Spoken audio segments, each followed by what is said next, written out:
स्वाभिमान शोध अस्तित्वाचा या मालिकेच्या 18 ऑगस्टच्या भागात आज आपण बघणार आहोत. पल्लवी जरा टेन्शनमध्येच असते तेव्हा शांतनू पल्लवीला त्याआधी मित्रांनो, आम्ही स्टार प्रवाहावरील सर्व मालिकांचे रिव्ह्यूज इथे करत असतो. मालिकांचे अपडेट सगळ्यात आधी मिळवण्यासाठी आमच्या चॅनलला सबस्क्राईब करा आणि बेल आयकॉनवरही क्लिक करा. विचारतो की काय झालंय पल्लवी, मला तू सांगू शकत नाही का? माझ्यावर विश्वास नाही का तुझा? तेव्हा पल्लवी मनातच म्हणते की माझ्यापेक्षा जास्त विश्वास आहे तुमच्यावर, पण सध्या काही कानावर येतंय, जे काही जाणवतंय त्यामुळे कोणावर विश्वास ठेवावा हेच मला कळत नाही. ठोस पुरावा हातात आल्याशिवाय काहीच म्हणू नाही शकत मी तुम्हाला. मग शांतनू म्हणतो, कसला विचार करतेयस पल्लवी इतका? पल्लवी म्हणते की शांतनू तसं खरंच काही नाहीये, तुम्ही उगीच काळजी करत असता माझी. ठीक आहे मी. शांतनू म्हणतो, ठीक आहेस ना, मग चल आराम कर बरं, तुझी खूपच दगदग झाली आहे. शांतनू तिला आराम करण्यासाठी आग्रह करतो आणि मग पल्लवी आणि शांतनू दोघेही आराम करतात. आता इकडे मोठे काका गाडीमध्ये जात असताना एक टू व्हीलरवाला त्यांना धडकणार तोपर्यंतच ब्रेक मारतो. टू व्हीलरवरती जो मागे बसलेला व्यक्ती असतो तो मोठ्या काकांना एक व्हिडिओ दाखवतो. त्यामध्ये आदिती मॅडमवर प्राणघातक हल्ला झालेला असतो आणि त्याचीच ती क्लिप असते.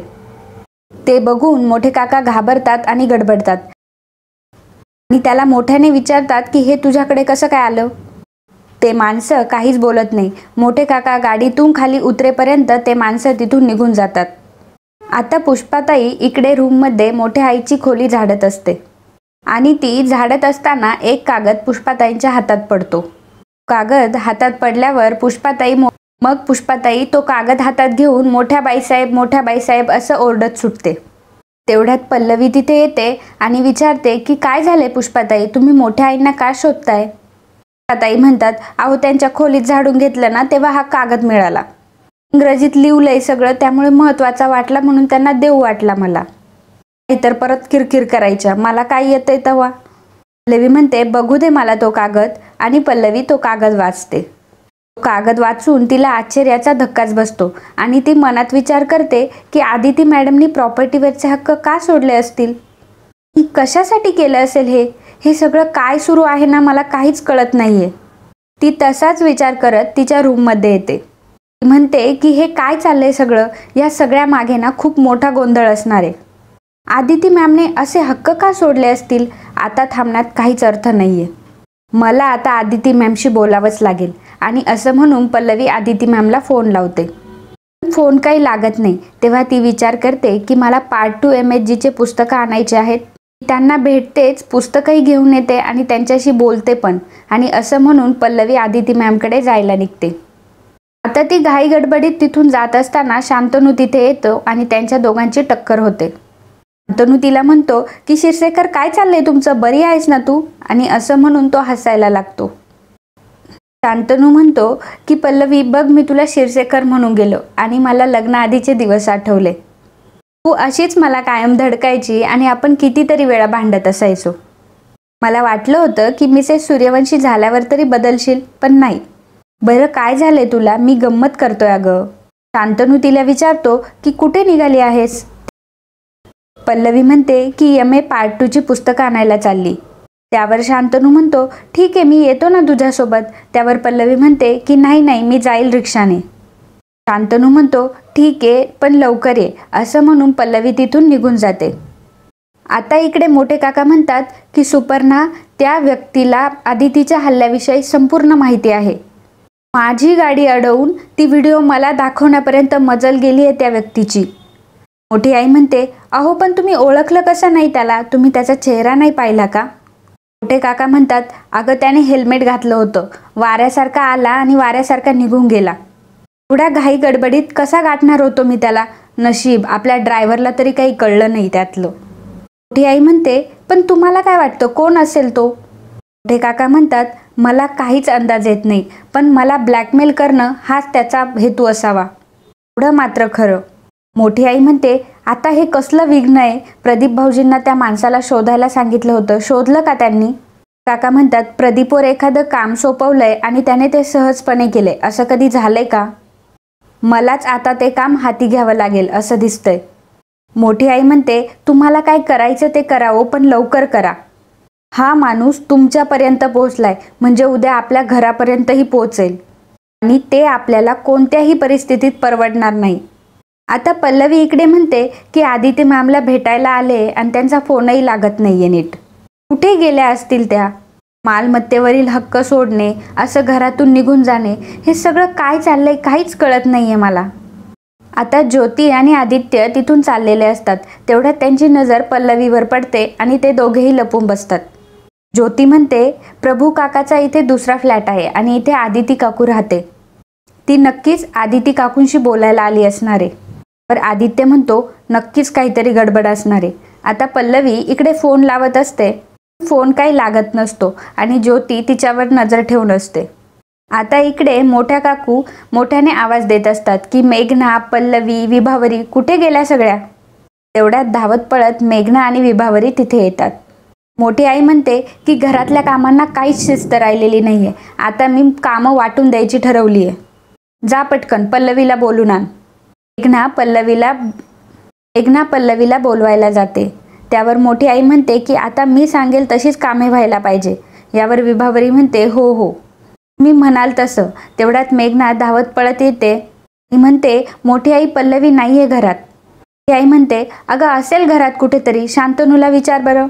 मेघना म्हणते, भाऊजी पण घरात नाहीये. त्यावर मोठी आई म्हणते, गेलेत कुठे हे दोघे जण? विभावरी, शांतनूला फोन कर.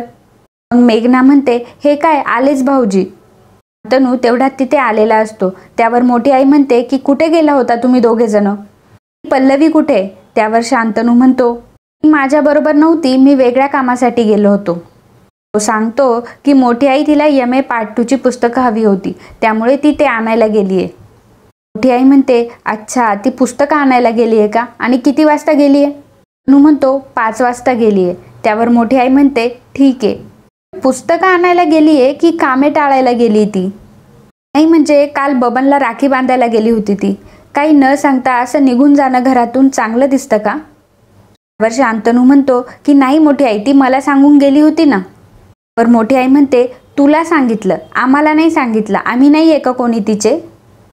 तिची काही जबाबदारी आहे की नाही? घरात कामे असतात, जबाबदारी असते. एखादा फोन करून तरी कळवायचं ना की उशीर होतोय म्हणून. शांतनू म्हणतो, थांब मोठी आई, मी फोन करतो तिला. मोठी आई म्हणते, काही गरज नाही आहे फोन करायची. मी पण बघते किती वेळ घराबाहेर राहते ती. आता ती आहे आणि मी आहे. आता इकडे संध्याकाळ झालेली असते आणि पल्लवी चहा घेत विचार करत असते की फोनच लागत नाहीये मॅमचा. आता काय करू मी? बाबांना फोन लावून बघू का? कदाचित त्यांना काहीतरी माहीत असेल. मग ती प्रभाकर सरांना फोन लावते आणि विचारते, बाबा हो आदिती मॅम कुठे, माहिती आहे का तुम्हाला? नाही म्हणजे मी केव्हाचा फोन ट्राय करते, काही उचलतच नाही आहेत त्या. त्यावर प्रभाकर सर म्हणतात, अच्छा अगं ती एका सेमिनारला गेली आहे, तिथे रेंज प्रॉब्लेम असेल. पल्लवी म्हणते, मला त्यांना भेटायचं होतं म्हणून मी त्यांच्या घरी आले होते इथे. पण त्या नाही आहेत घरी, म्हणून वाटलं की तुम्हाला काही माहीत असेल म्हणून तुम्हाला फोन केला. प्रभाकर म्हणतो की तू आदितीला भेटायला गेली आहे म्हणजे काही महत्त्वाचं काम आहे का? पल्लवी म्हणते, हो जरा महत्त्वाचंच होतं. ती मनात विचार करते की बाबांना त्या पेपर्सबद्दल काही सांगावं का?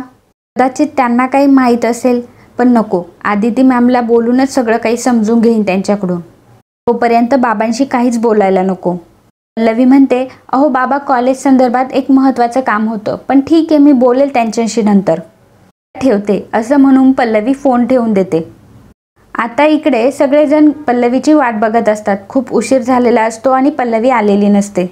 मोठ्या आईचा पारा चढलेला असतो. शांतनू म्हणतो की मी तिला फोन करू का? मोठी आई म्हणते, परत कॉल करायचा नाही शांतनू, मी तुझं काहीही ऐकणार नाही.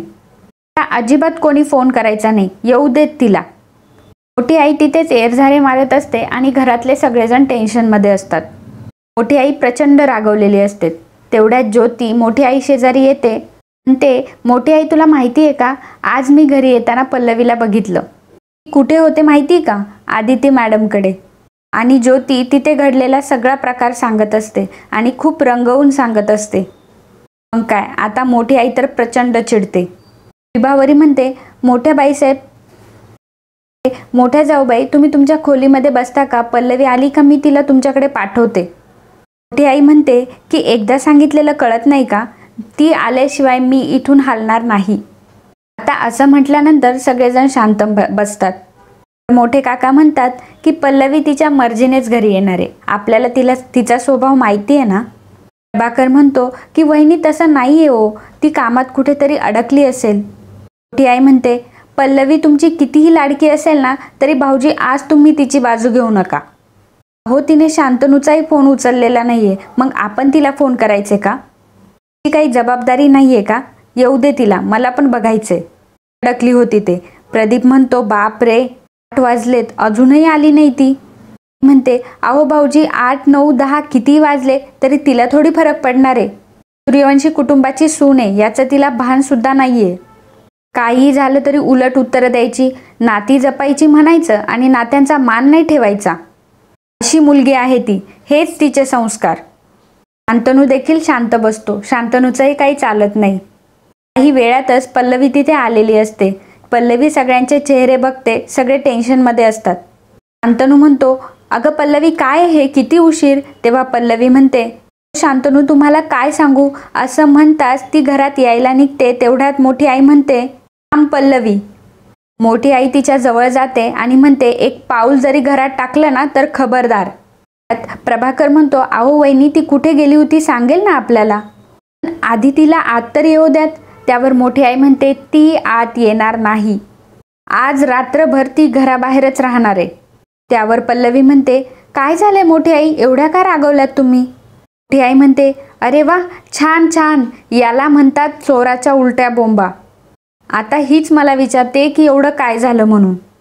मोठे काका म्हणतात पल्लवी ही घरी यायची वेळ आहे का, किती वाजले तुला कळत नाही का. पल्लवी म्हणते मला घरी यायला उशीर झालाय हे मी मान्य करते, ते काय ना मी पुस्तकं आणायला गेली होती, इकडे थोडा वेळ झाला, मी फोनही करणार होते पण.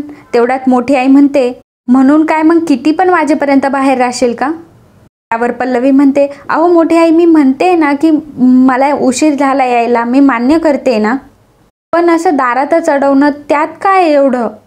म्हणजे एखादा दिवस बाहेर कामात अडकल्यामुळे उशीर होऊ शकतो ना.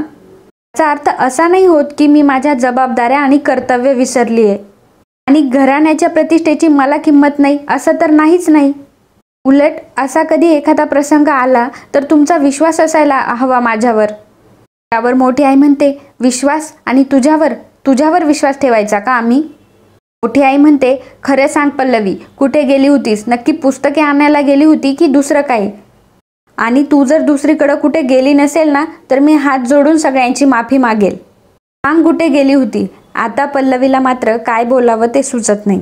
पुढील भागात आपल्याला असं पाहायला मिळणार आहे की मोठी आई म्हणते की ज्या बाईचं नाव घेतल्यावर मला इतका राग येतो आणि तिचं तू इथं गुणगान करतीये, याची शिक्षा तुला मिळायलाच हवी. आता राहा रात्रभर बाहेर. असं म्हणून मोठी आई दरवाजा बंद करायला जाते तेव्हा शांतनूही तिला थांबवण्याचा खूप प्रयत्न करतो. त्यावर पल्लवी जोरात दरवाजा उघडते आणि म्हणते की मोठी आई तुम्ही मला आत येण्यापासून नाही अडवू शकत. तिचं हे बोलणं ऐकून घरातले सगळेजण हैराण होतात. तर मित्रांनो